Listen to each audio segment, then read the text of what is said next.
Welcome to today's webinar, where we're looking at support coordination through the NDIS, and we're focusing on the question, what support coordination can do for you. I'm Andrea Salmon, one of the Education and Wellbeing Program Coordinators, and I'll be facilitating today's webinar, and I've got Lauren Houlder online with me as well.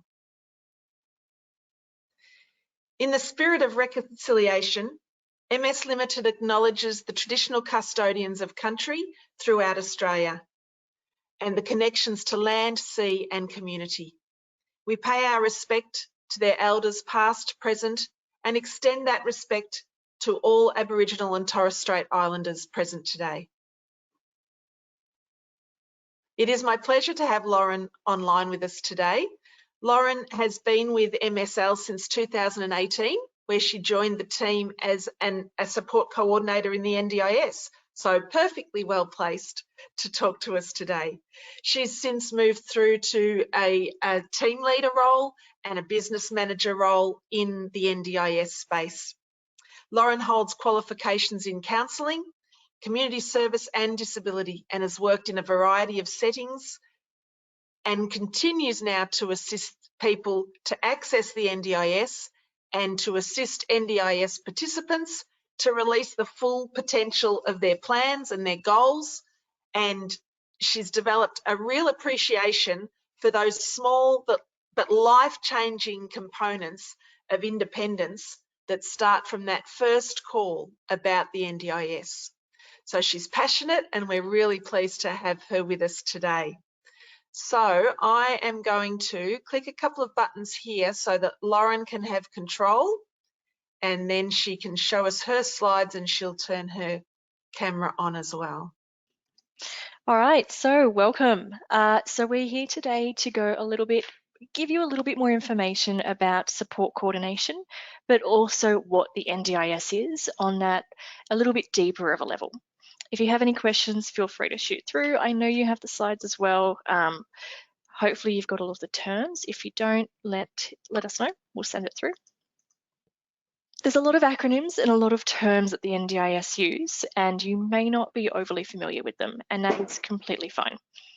There's terms like plan manager. What's a plan manager? It's a bookkeeper. It's specific to the NDIS.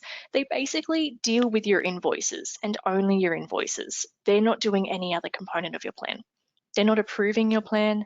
They're not approving services. They're not setting you up. All they do is look at an invoice and pay for it. A planner, most of you would have dealt with this, so they can also be known as a delegate. This person creates your plan, they review it, and they approve it. A local area coordinator, or an LAC, so not LAC, although we sometimes feel they may be. So an LAC is a representative from Vinnie's or some other kind of third-party company. They don't actually create plans or approve them, but they write drafts, and then those drafts are sent to the NDIS, and that's where a planner will formally approve. So then support coordination is us. So we are referred to as SC or COS, C-O-S, not the letters, but COS as in coordination of supports. Coordination of supports is what is funded, and a support coordinator is the person using that funding. An EP is an exercise physiologist. They are the person that implements the therapies that your physiotherapist suggests, so that you probably know them as a bit of a personal trainer. Anyone that's been to the Lidcombe gym and has met Caitlin, Eric, JD, Alex, or Tasha, they are EPs. Physio, so Fu is probably our most famous physio. We also have Jen now, I believe, down in Vic. So a physio is a physiotherapist. They are the person that prescribes and can assist with the physical exercise. That could be stretching, that could be anything. OT, an occupational therapist. So an OT generally prescribes and monitors the holistic components of your life that give you that independence, but the sustainability of everything you have can also be to improve. A provider. So we're getting into more NDIS terms here. A provider is the person who provides the services. I know that that may seem like a kind of moment. I already knew that, but that can be a company, an organization, or an individual. The NDIS refers to a provider as someone who is funded under the NDIS to complete the supports. What else is on this screen? Participant. You are a participant. The person who has a plan is a participant. We probably used to refer to each other as clients. However, under the NDIS, you are a participant. You may occasionally be referred to as a customer. That was the early stages of the NDIS. They would refer to participants as customers because you were purchasing items. Yeah, okay, so the NDIA, the National Disability Insurance Agency. The NDIS is the scheme, so they are the funding, and then the agency are the people that you call, the people that we email. So we may be emailing such and such at ndis.gov.au, but that is where the funding comes from. So if you ever hear someone refer to the NDIS as the NDIA, it's just because that's the place you actually contact. The S100. So these are, again, very typical NDIS words. We don't really say S100 often, but this is something that you may have your coordinator refer to when they're speaking to a planner or an LAC. So a review of a reviewable decision, that's what a document is called. That is when you have had a plan and it hasn't come back the way that you needed it to. And so within the first 3 months, you can test that. That document is called a review of a reviewable decision. You basically ask the NDIS, what'd you do? Why'd you do this? This is how this is wrong. And then they get back to you within that period. A change of circumstance or an unscheduled review is basically you asking them to look at your plan again after that 3 months mark. Generally, something has changed. You typically won't do an unscheduled review. You'll do a change of circumstance because something has changed. That could be that you need additional support. That could be that you've become unwell, or it could just be that you've realized something isn't going to last. Then we also have the light touch, which doesn't happen all too often either, but it can at some stage. So a light touch is where the NDIS take a look at your plan and they add something in or they move something around. It doesn't necessarily mean that they're looking at your plan holistically. It tends to be a very, very minute thing. So it could be that you have a stated item or don't have a stated item in your plan, which we can get into in a second. But it is generally something quite small and it is not including money. So there's no change to money. Stated. Meals, meal delivery and meal preparation by providers like Light and Easy or HelloFresh or even YouFoods is a really popular one. You can get that funded under the NDIS, but it needs to be stated. So a stated item is where the NDIS have specifically approved funding for this item.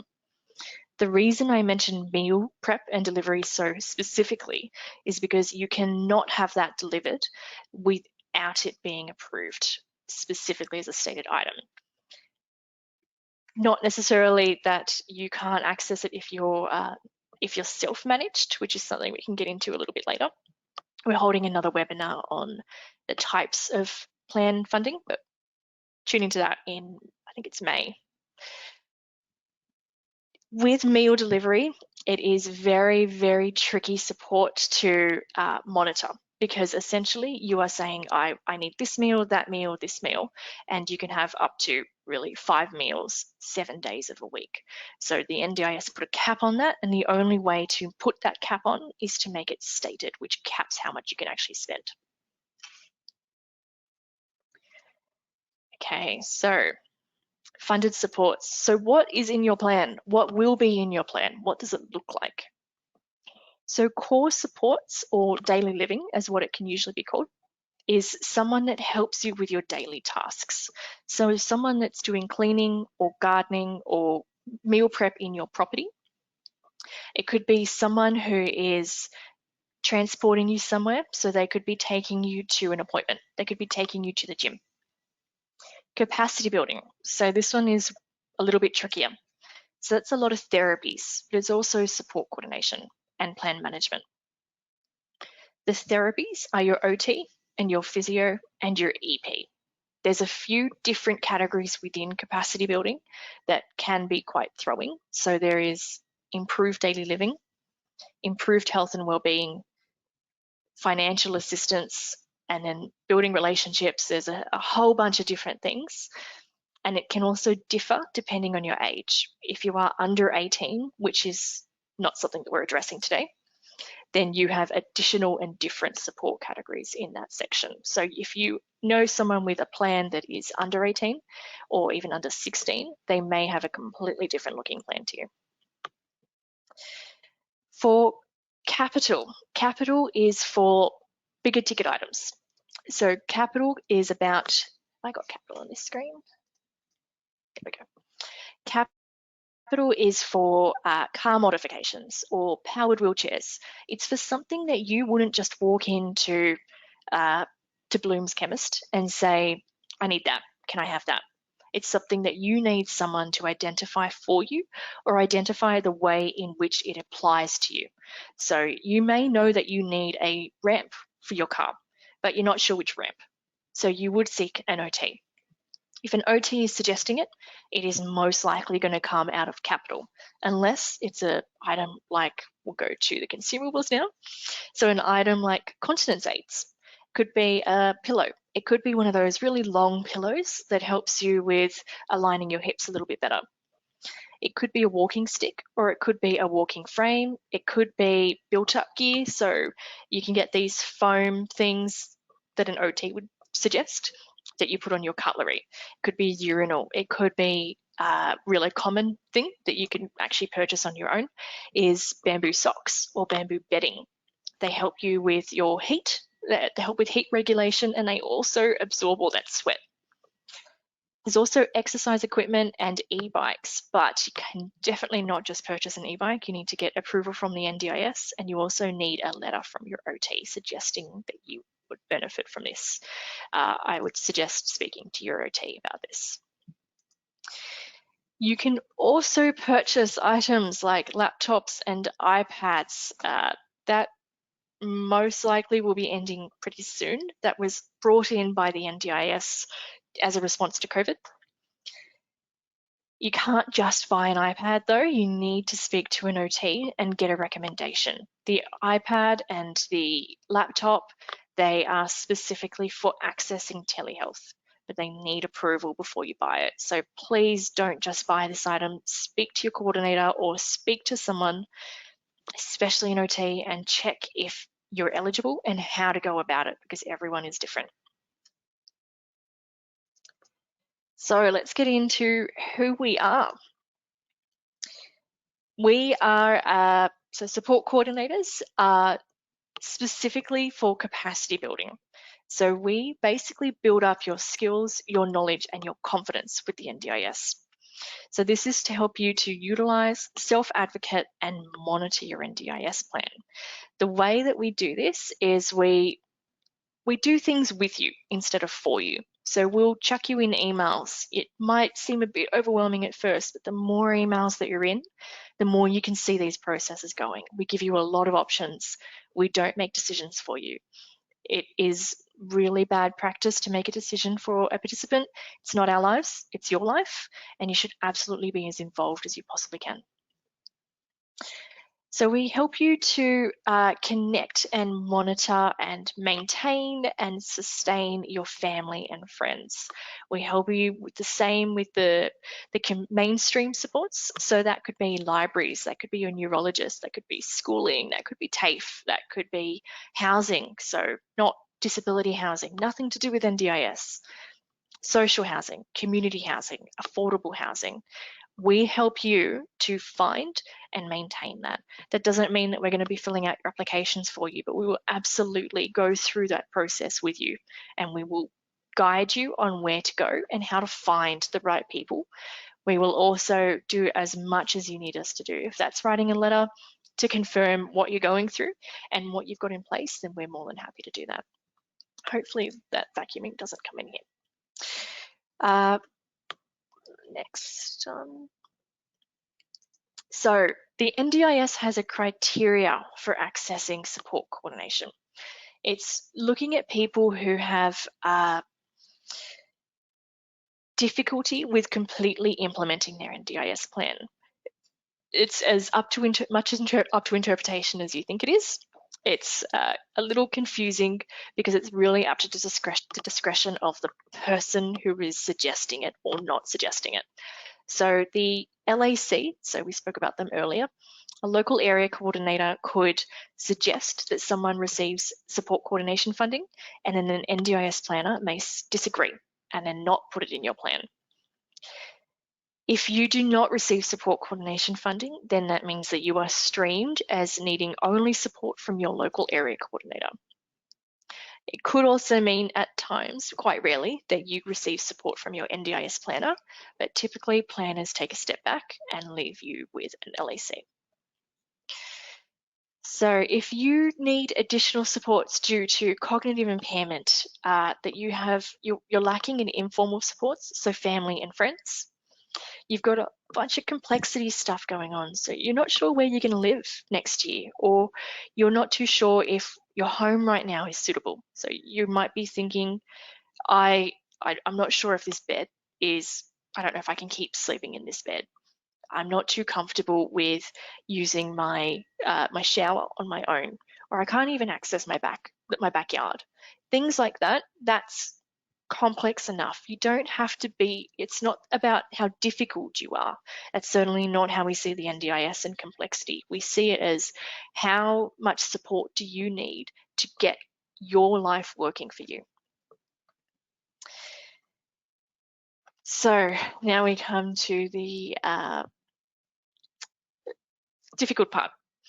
The NDIS made an announcement in March 2020 stating that support coordination was able to be funded under core supports.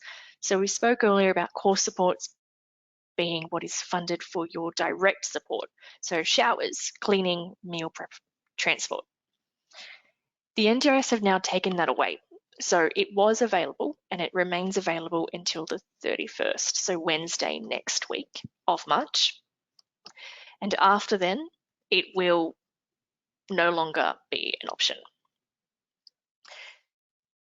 I'm not too sure how many people in here are currently accessing that funding. I'm not too sure how many people are concerned. We will go a little bit into what that means in a second and what options you can take. And we will also probably have a separate webinar about this to discuss what options you have in the future. So if you don't have enough funding in your support coordination, or you don't have it at all, as someone disregarding the core supports thing, if you don't have it funded, or if you don't have enough money in your budget to continue with the level of support you have, or to provide you with the level of support you need, you can speak to your NDIA rep, so your planner, or you can speak to your LAC. You can wait until the end of your plan, or you can call within the last 3 months of your current plan. So if you look at your plan, any aspect of your plan, there should be 2 dates, a start date and an end date. 3 months before that end date, you can ask for your plan to be reviewed, and the NDIA will start that process. You don't need to submit anything. It is your right, and essentially it gets that ball rolling a little bit sooner. That means that you don't have your funding needing to last until the last moment, and your review can occur before the end date, so you have a lot less stress. That being said, it doesn't necessarily mean that you won't or will receive everything you do or don't want. You can leave it until the last minute. The NDA will contact you anyway, and you will still have your review. Aside from this, you can submit a request in between those times. So again, that review of a reviewable decision can occur within 3 months of your current plan start date, or the change of circumstance or a review request can happen after that 3 months and before the last 3 months. So you have 6 months for those 2 documents. Okay, so support coordination funding is at 0. You never received any, or you have exhausted your funds. Most support coordinators will not continue with the same level that you currently are being provided. So at MS, we tend to change you over to a team leader.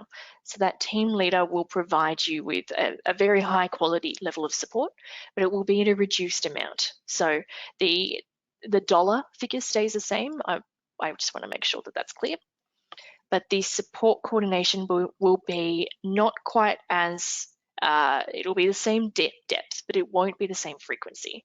So there won't be as many home visits. There won't be as many phone calls. It is more about making sure that everything is okay and that you are supported still. Regardless of that, any team leader and any coordinator would not be doing any booking of any services or anything like that, and you would already be set up before you went to before the team leader. If you don't have any funding left, you can contact your current coordinator and see what they can do. They typically start things at 10 hours remaining. They will start a whole process. I know that doesn't mean a lot to people who haven't accessed support coordination before, but support coordinators should monitor your funding the whole time. They should be looking at what you have and what you have left from the very start of your journey with them. If your support coordinator hasn't been able to do that, they may provide you with an advocate. So they may give you a couple of names or a couple of numbers to give a call and get in contact with and see what you can do for what they can do for you. So that could be that they advocate to the NDIS about getting you more funding or pushing for your review to happen earlier. A support coordinator can do it as well, but a support coordinator would need to be funded, so you would be with the team leader. You can write an impact statement to the NDIS. So this can be to the to your planner or your LAC.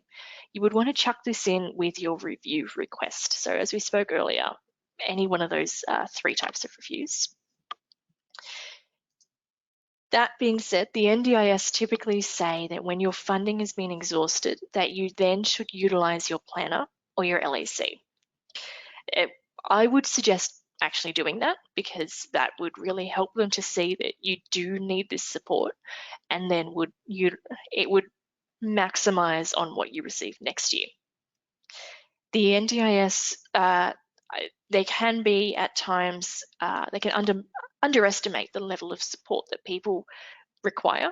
Not to say that anyone's complex or difficult, but they can really underestimate how much time it can take to develop a really good working relationship and actually understand what someone really wants.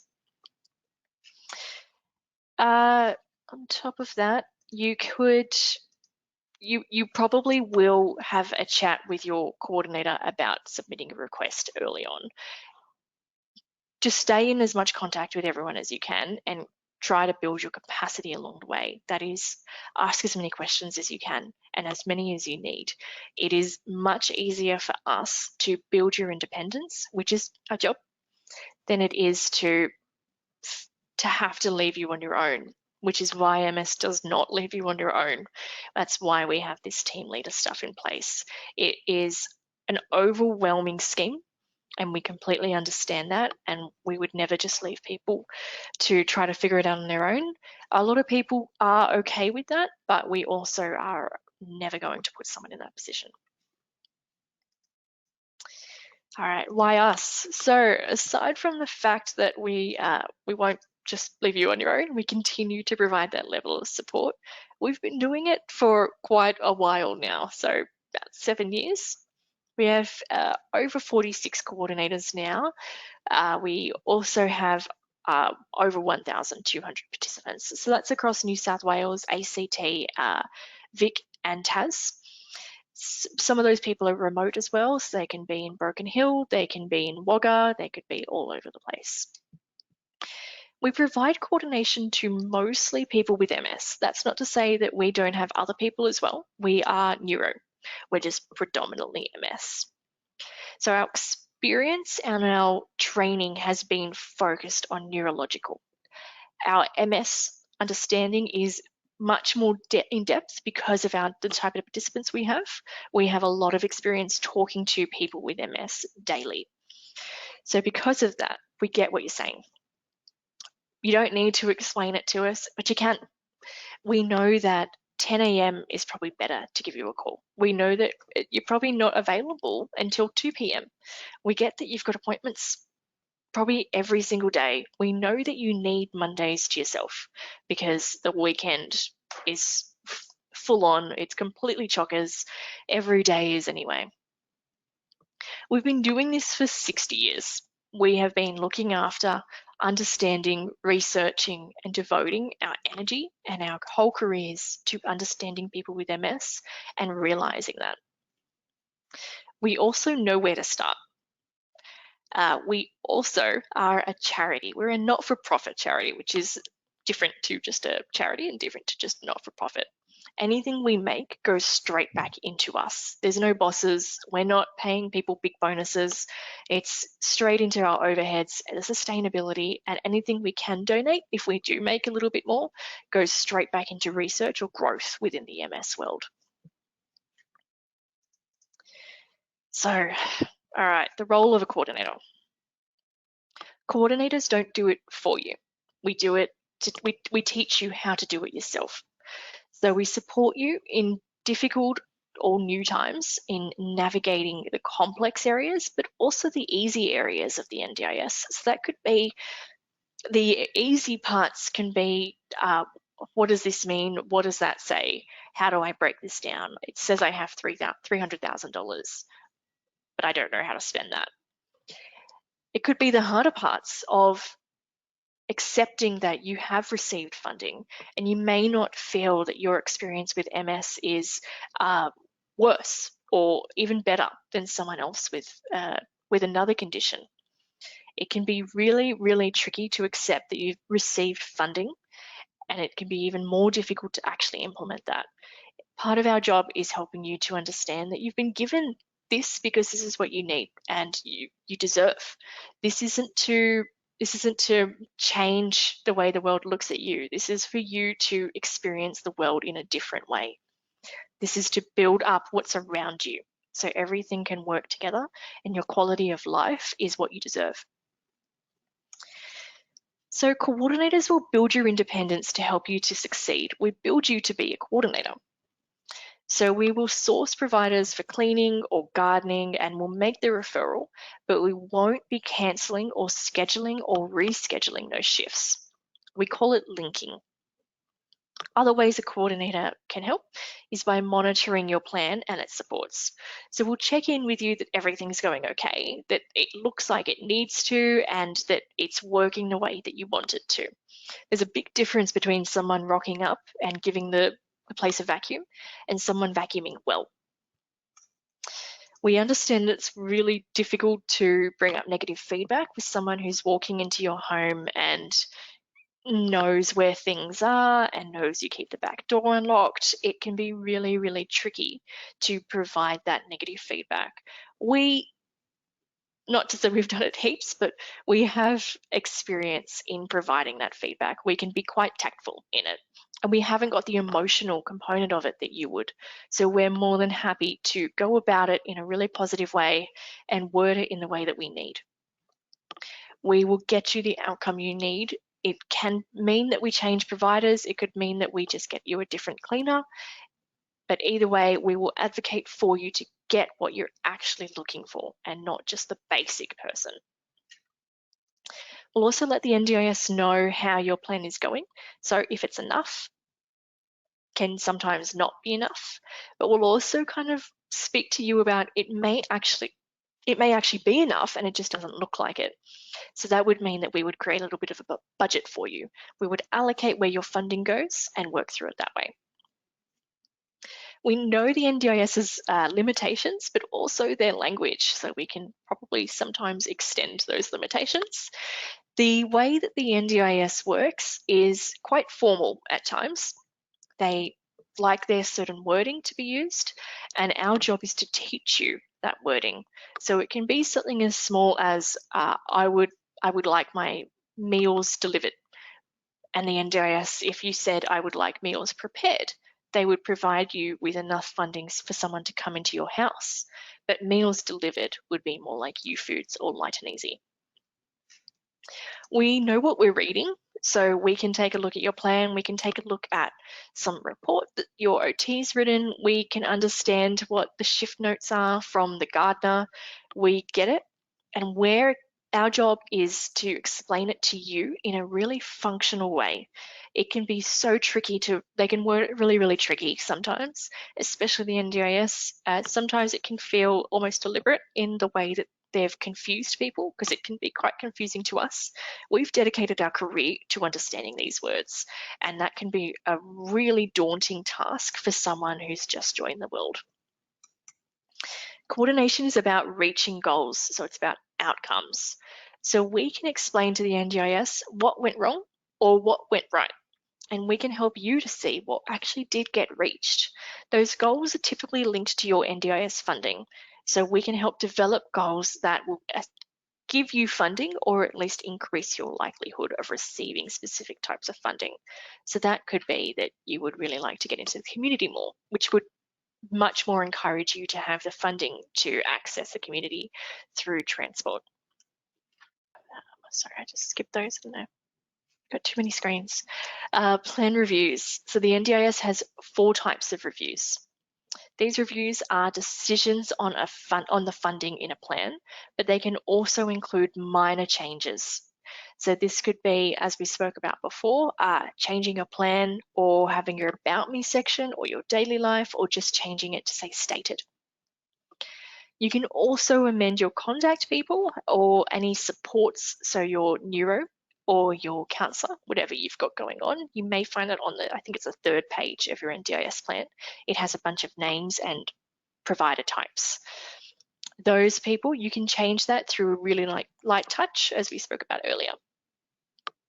The reviews are usually completed through these reports, so they align with their title, but they also trigger a review with the NDIA. So your reason for the reason that you are asking for a review for someone to look at your plan and make an amendment is typically aligning with the title names. So we'll go through them in a second. You will need to provide evidence. So this could be an OT report, a physio report, could even just be a quote from your gardener and your cleaner to say, this isn't enough, this isn't sustainable. If you're asking for 60 hours a week of cleaning and you've got a quote, that does not mean that that will be approved. But if you have a quote to say 3 hours of cleaning twice a week, or 2 hours of cleaning twice a week and 1 hour of gardening, and that's appropriate and that's what you're looking for, that quote can really help justify the reason that you are receiving that funding, and then can absolutely support your review. So we need to make really clear arguments of these documents in these review requests, and the argument doesn't have to be overly personal. You don't need to give a big impact statement, but you do need to remain factual. A support coordinator will typically help you fill these out, but you can fill them out on your own. Review of a reviewable decision. So we spoke about this earlier. So that's when something was discussed or it was already identified before the plan was created. So in your planning meeting, in your pre-planning meeting, or even along the way in an email after the plan review or initial plan meeting, something was discussed and they said they would do it, but then it's not there. Or it could be that something was missed. You forgot to bring something up. You weren't able to say that you also have a pool and you use that for home-based hydrotherapy and you really need that cleaned, but you are no longer working due to the impact that your MS has on your life, and that would mean the NDIS would need to fund the pool cleaner. So this typically goes to the NDIS and not the LAC, but it pretty much always goes to the person who created the plan.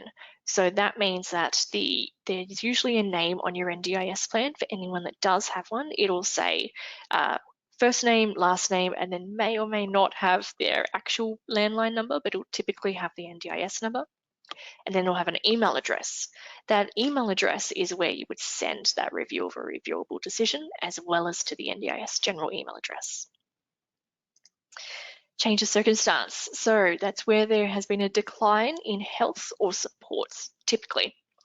It could be that you're not able to weight bear anymore. It could be that you've reduced your mobility, so you may not have lost it entirely, but it has changed. Your ability has changed. It could be that you've recently broken up with your partner, or you've had a kid move out. It can be pretty much anything that has changed in your life that would mean that you may need something additional. That could be additional of a whole support or additional of funding for that specific support. A review request. So when something new is required, or something extra, then that could be something that something like your OT. So they've said, oh, someone sliced your mattress accidentally, and you've said, yeah, I know, I put some tape on it, it's fine. And they've said, okay, well, I actually think you probably need a new mattress. The NDIS cannot just accept an OT sending in a report identifying that you need a new mattress. They would need you to submit it with a review request. Then we have the scheduled review. So this is your ordinary review. So that happens at the end of your plan. Some people, that is annually. Some people have a two-year plan. Some people have a 6-month plan. Some people have a 3-year plan. We try to have everybody only have 1-year plans. Reviews are stressful, but MS is ever changing, and we're not sure what things are going to look like in 2 years' time. And we don't want you to be risking not having enough funding, and we don't want overspending to happen within the first year, because it can be really tricky to monitor plans for 2 years when you've only been given enough funding really for 1. Okay. All right, what doesn't a coordinator do? So due to actual or perceived conflict of interest, they should never do any of the supports themselves.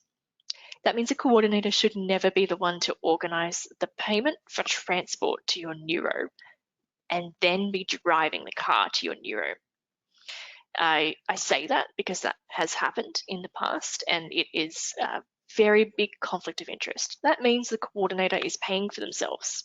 No one should be paying for their own service. Support coordinators and plan managers don't communicate on the level where a plan manager would be a coordinator, or that a coordinator would be a plan manager. So coordinators should never process invoices beyond confirming that the amount aligns with the service agreement. They shouldn't be providing advocacy. So advocacy is legal advice, or the speaking or argument that defends, supports, or pleads on behalf of another. So support coordinators can support you, but we're not doing it on the level where it's an argument. We are just putting facts that are yours. We're not speaking on behalf of you in any way. We should especially, again, not confirm any invoices for our own services. That is an incredible conflict of interest. I think there's 2 screens. Oh, no. Okay, so I'm going to name a few things that support coordinators really shouldn't be, because I want everyone to make sure that if they do have a coordinator at the moment, they are not doing any of these things. A coordinator should never be a plan manager. They should never be a personal care provider. They should never be the transport provider, the cleaner, the cook, the psychologist, the physio, your friend, your family member, someone that is rostering your supports. They should never be an LAC or a planner, and they cannot be anybody who is funded under the NDIS for anything but support coordination. This also goes for plan managers. Plan managers cannot be anything but a plan manager. That being said, you can have one company who is doing everything. So MS does plan management, support coordination, EP, OT, physio. We have completely different managers. We have completely different people. I only manage the support coordinators of New South Wales and ACT. Then we have a manager who does the allied health. Then we have a manager who does the plan management. Completely different people. It means that we can communicate with each other, so there's benefit. We all have the same training or more than others in certain areas on what MS is and how the treatment of that service should be. But none of us are approving or checking invoices or dealing with each other's money. I will help as a participant to access MSOT, but if at any time that participant doesn't want to use any service within MS, there is no repercussion, and it does not impact the relationship that I have or my support coordinator has with their participant, and it should never impact that. If you're with a provider who is providing more than just support coordination and you feel you can't leave an area of their supports, then you are absolutely in the middle of conflict.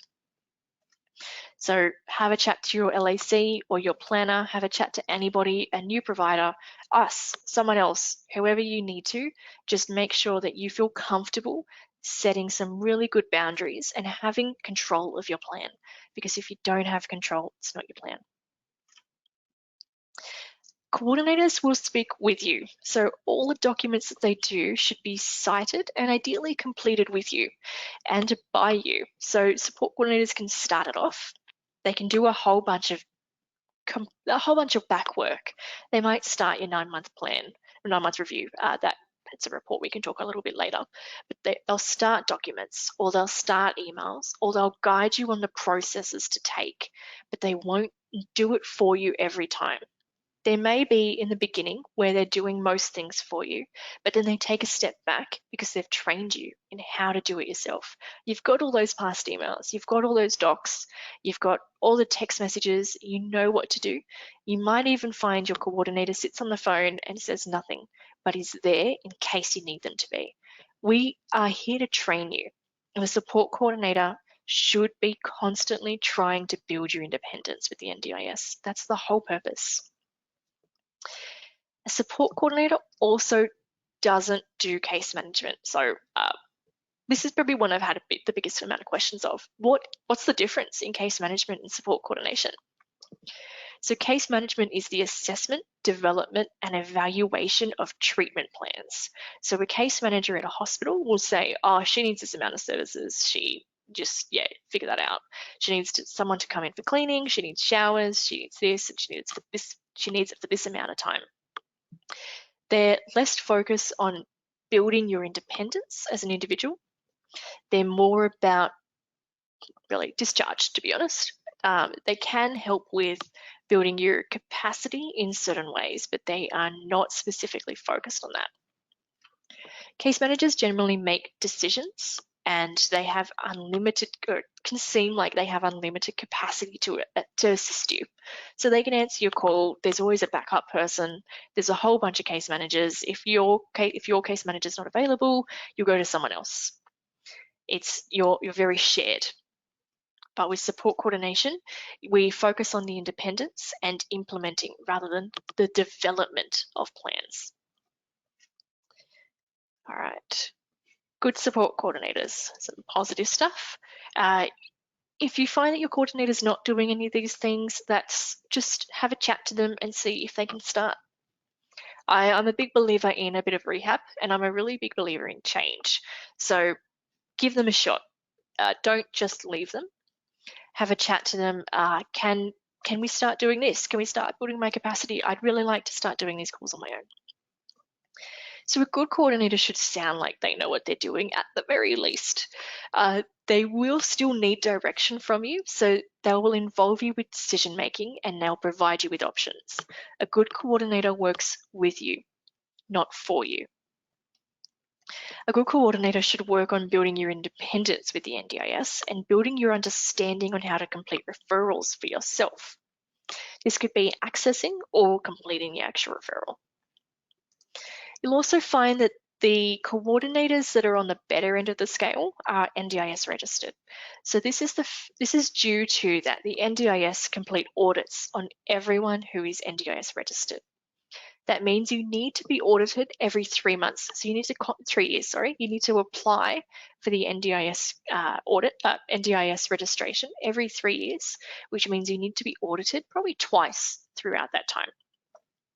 An example of the audit is right now myself and the person of my equivalent in AC in Vic and Taz, sorry, we're both completing audits on pretty much every participant's file. So we're going through and we're making sure everyone has everything legally up to date, that they have really good notes, that capacity is attempted to be built, that people are in contact with each other, basically that things are right. Throughout this whole time, we also have our team leaders doing the same thing. You may receive a feedback call, and I'm sure other providers are doing this as well.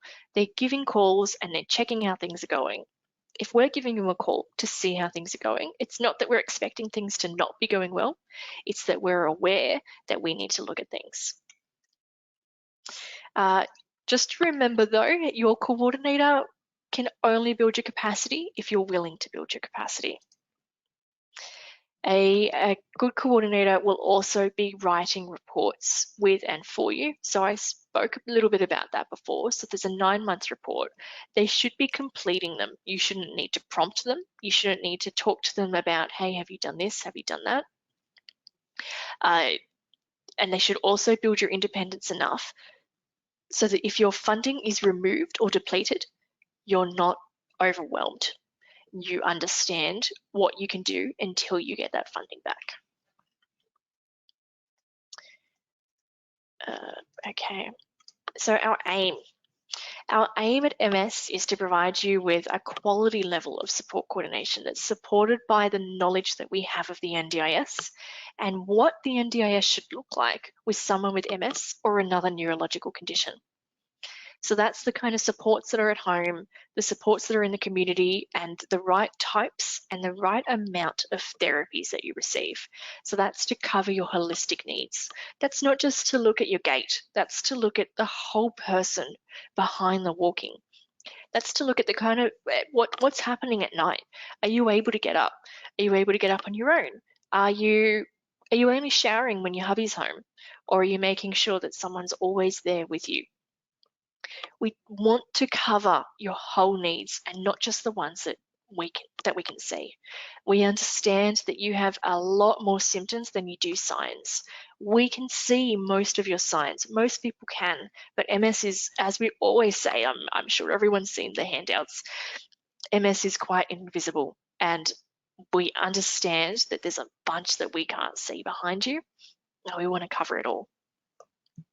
We want you to feel comfortable using our website, using the NDIS portal, calling your providers, understanding what the emails mean, understanding what your service agreements mean, what the heck is on that plan, and we'll do it at the pace that works for you. We're not just going to chuck you in the deep end. We're not going to chuck everything on you and just keep going.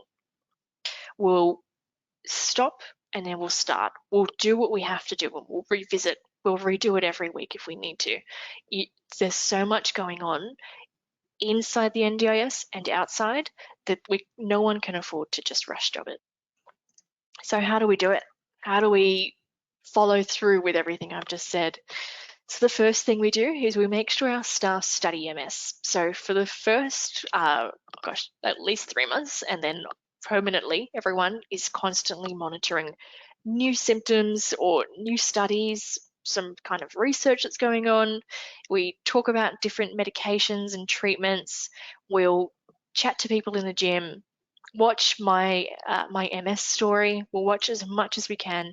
There's even an online MOOC, M-O-O-C course for specifically MS that we all do.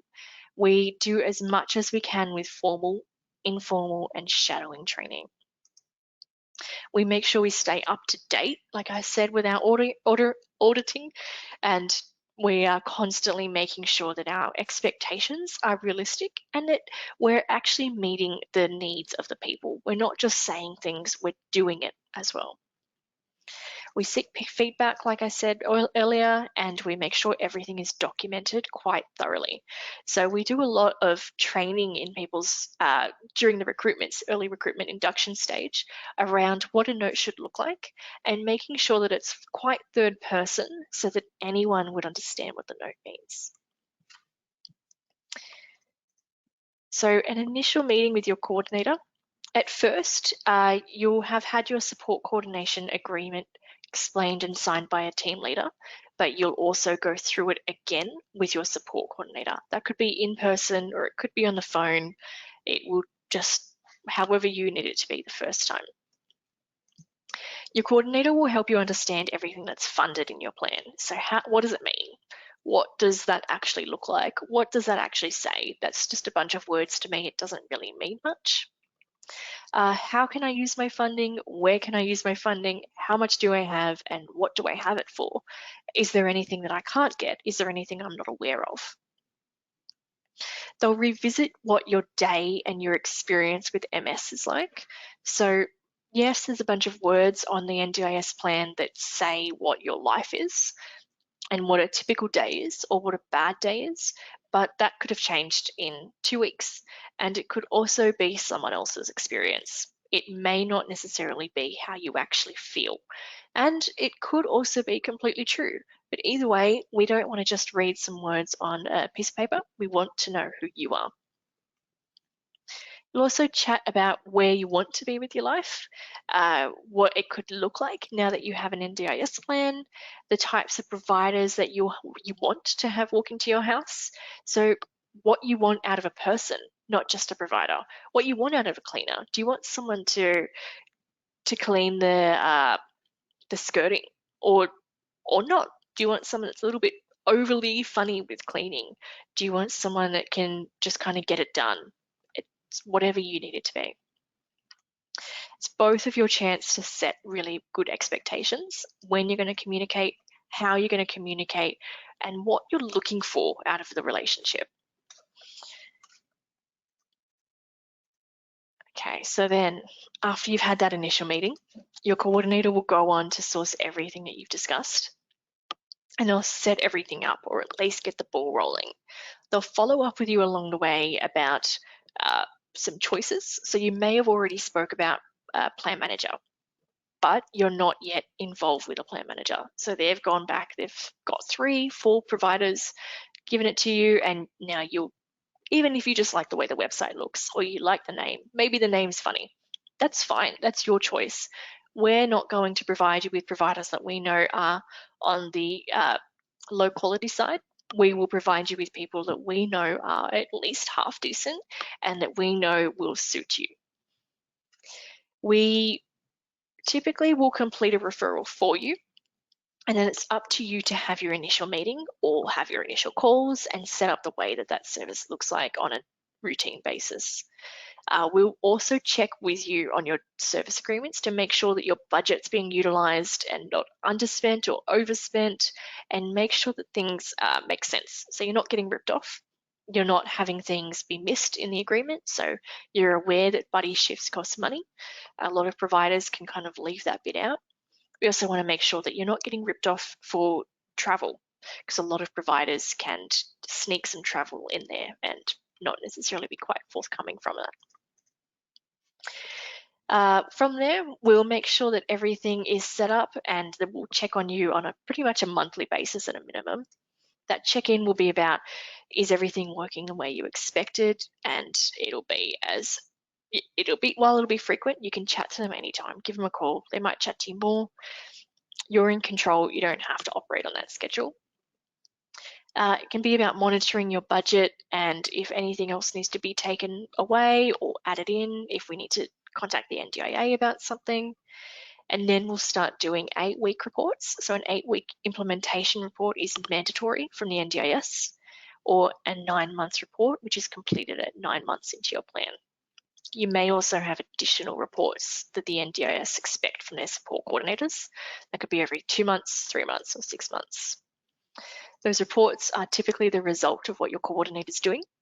So it's the collation of all the information along the way. The biggest report that you'll ever have seen is the 9-month report. Anyone that's currently got a coordinator would have probably seen it along the way. It gives the NDIS an idea of what you need moving forward. Okay, so we've got a few testimonials that we won't go too in depth from. This video will most likely be on YouTube, I believe. So if you want to have another look, take a look. We've also sent them out by email. We have support coordinators in quite a few locations. So our offices are Hobart, Launceston, Geelong, Footscray, Fundora, Frankston, Blackburn. Then we have an office that will be built soon in Wollongong. We have our Lidcombe, of course. We have another office in Bennett's Green in Hunter, Newcastle. And then we have a person who sits down in or up in Gosford. There is no office there though. We also have our office in Deakin near the Mint. We are registered to provide support coordination, really any state, but we'll just leave it at those 4 states for now, but we can provide it to Queensland, South Australia, wherever. We do community participation, so that's dance and yoga. We also have short-term, so respite down in Vic. Then we have exercise physiology in New South Wales, and we will be eventually opening that up in other areas as well. We have continence in Vic, but we also have a free clinic in New South Wales. So there is a continence nurse. Some of you may have already received a call that has started, and she will be commencing referrals from probably about mid-April. So can get chucked on that list soon, hopefully. Physio and OT in ACT, in New South Wales, Vic and Tas, and plan management all over. You can give MS Connect a call. I might leave it with you. That's fabulous, Lauren. Thank you so much. There's such a lot of information there. And I haven't been having questions come in now. I'm querying whether that's because the information has been so thorough or people are waiting to be offered the opportunity. But please type in your questions. For those who joined us when we'd already started, the control panel is on the right-hand side of your screen. You're looking for the little orange box with the white arrow that allows you to open up the control panel and find the question pane. But just as you're typing in some questions, look, I'll just give you the encouragement that, as Lauren has really demonstrated, we are here to support you. And that's certainly through your NDIS journey, but it's also through other experience as well. So it's for my programs, it's through any of the education and wellbeing programs we run. But another one I thought I'd highlight to you because of a comment was made, Lauren, during the program when you acknowledged how busy life is for people who are living with MS, and weekends are cram-packed. People are managing family expectations, work expectations, everything that is thrown at you when you're living life and living with MS. And that your comment was very much appreciated. So I thought it was worth mentioning to everyone the value of peer support. Our peer support program is a fabulous program of people who are living with MS, trained up as peers to provide you with practical but emotional support as well. So if you've never been involved in a peer support group or had one-on-one phone peer support, I would encourage you to give that some thought as well. And all of our services are available by contacting MS Connect, which is our 1-800 number that I'm sure you're all aware of. All right, some questions and comments have come through. Let's have a quick look. And I'll also acknowledge that if your time was limited and you need to go, that's okay, but we're happy to stay for a few more minutes for questions and some feedback. So Fiona missed the start, but had a question around, does she need to be assessed as, in inverted commas, disabled? Or does a diagnosis of MS, is that enough? To access the NDIS, I'm guessing. It'd be really good for you to give MS Connect a call and have a chat to them. That is a different part of our NDIS. MS Connect is a completely different section. So we have an engagement team who get you onto the NDIS. You will need to acknowledge that you have MS, and that can having a disability pension, which I'm guessing is kind of what you're putting hand in hand. That does not necessarily mean you get on the NDIS, and not having a disability pension does not mean you will not get on the NDIS. So vice versa does not guarantee and does not dismiss the fact that you have a disability. So you don't need to necessarily have Centrelink or Medicare believe or fully acknowledge that you have a disability, no. Thank you. A couple of questions that I'll roll together a little bit. If you're partway through your plan and you haven't used as much funding as you thought you would, largely because you're struggling to implement it alone, how concerned do you have to be around the idea of use it or lose it within the NDIS? Yeah, that was the biggest, it was such a big threat for such a long time, use it or lose it, and it's scared a lot of people, and I don't think it'll ever stop being scary because it's a saying outside of the NDIS, isn't it? Look, you've been in COVID. This is happening right now. We're in a pandemic. The NDIS are a lot less likely to remove anything, given that you actually also didn't really have much that you could spend it on. So I wouldn't be overly concerned right now, but I would be really upfront with the NDIS. I would, at your review meeting, be quite open. I haven't been able to use my funding because I don't really know how. I don't really know where to start. I'm still putting my feet in the water. I'm just not too sure how I want it to all look like yet. Be really, really honest. It's the best way to get what you actually need and to not lose anything, but I wouldn't be concerned anyway. I really wouldn't be too concerned. Okay, that's encouraging. Thank you. A couple of people are actually waiting for support from us, which is lovely because, as Lauren has demonstrated, we do have a great understanding of MS, but they're concerned about the wait time that they might be experiencing. Can you make a comment to that, please? Yeah, so we do have a wait list. I don't want to blow too much smoke, but we provide a really good quality level of service. So we're doing recruitment at the moment, so I can only speak on behalf of New South Wales and ACT. ACT, yeah, referrals, bring them on. It's totally fine. We have 2 coordinators who have capacity down there. If you are in the Hunter region, it's all good, we can take you on. But in Sydney, there is a delay or remote due to the fact that there's just so many people coming through. We have a new person starting in a week or 2, and then another person starting 2 weeks from that. Then we'll have another person 2 weeks from that. So we are planning on opening up our referrals quite soon. In Vic and Tas, I believe they're in quite a similar position, and they're hoping probably end of next month at least. They'll be able to open up their referrals as well and take everyone off the wait list. If you're on the wait list, we haven't forgotten about you. It's not one of those chuck you somewhere and never give you a call back.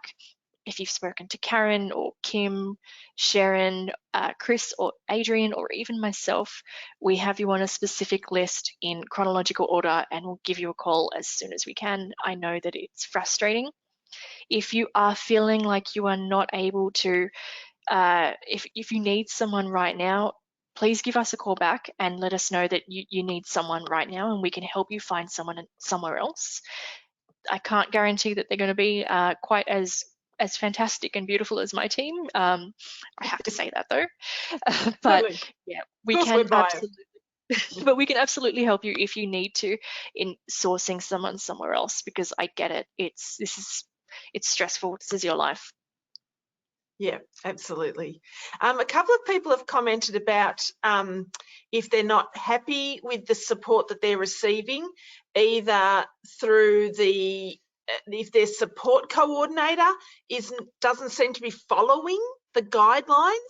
Who do people refer a concern or a complaint to? Okay, so if it was at MS, then you would either give MS Connect a call, or I think most people have mine or Adrian, the team leader's contact information, or you have Kim, Karen, Sharon, or Chris.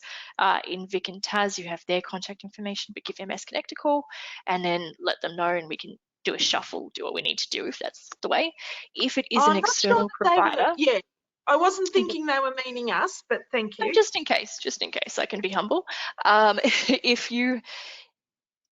ask to speak to their manager. I know that can be a little bit daunting of a question to ask. Hey, can I have a chat to your manager? Or do you have the number?